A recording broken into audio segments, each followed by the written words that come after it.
My name is George Cragg, and I'm a network engineer here at Dräger. I'd like to talk to you today about the key security principles of CIA.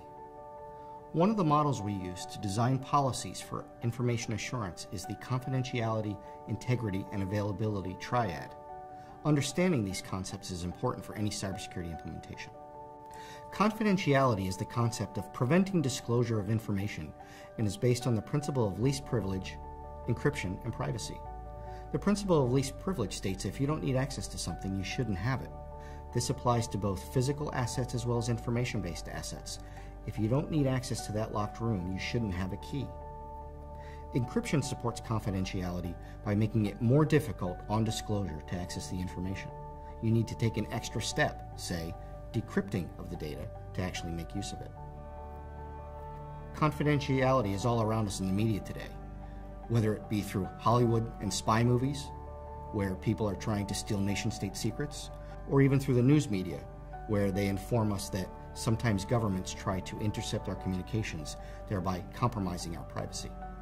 Integrity is another important component of security, where the goal is to prevent manipulation of information. Throughout its life cycle, we want to maintain accuracy and consistency of the information and prevent alteration from unintended parties. If we think of a financial institution and making a deposit, we'd want that deposit value to be accurate. If someone was able to say, reduce that in the future, we would consider that theft. Financial institutions take great care in ensuring the integrity of their transactions. The final component is availability. Information, to be useful, must be available when needed. We hear about issues of denial of service in the news today, where a malicious actor, or even just by mistake, some resource is completely exhausted and some system becomes unavailable. A financial institution, for example, may have excellent policies on confidentiality and integrity, but if they're not available when I need to make a transaction, I still have a problem. We don't always have the levels of confidentiality, integrity, and availability that we might want. In certain cases, and in context, we often have to make prioritization decisions. For example, banks are not always open for use, and even if we go into a bank, we may have to wait.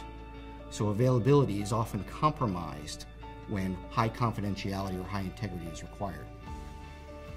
Finally, another example is, say we have a bridge that has to be open for ships to pass. In this case, confidentiality really isn't a concern at all.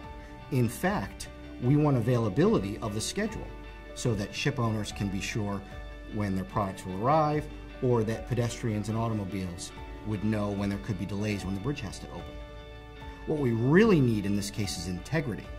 We would want authenticated and authorized users to open and close the bridge for safety reasons. You wouldn't want to open the bridge when pedestrians are on there, or you wouldn't want to close it when a ship is underneath. These are the three security principles of confidentiality, integrity, and availability. Here at Dräger, we consider these every day when designing our products. Thank you for listening, and please stay tuned for future episodes.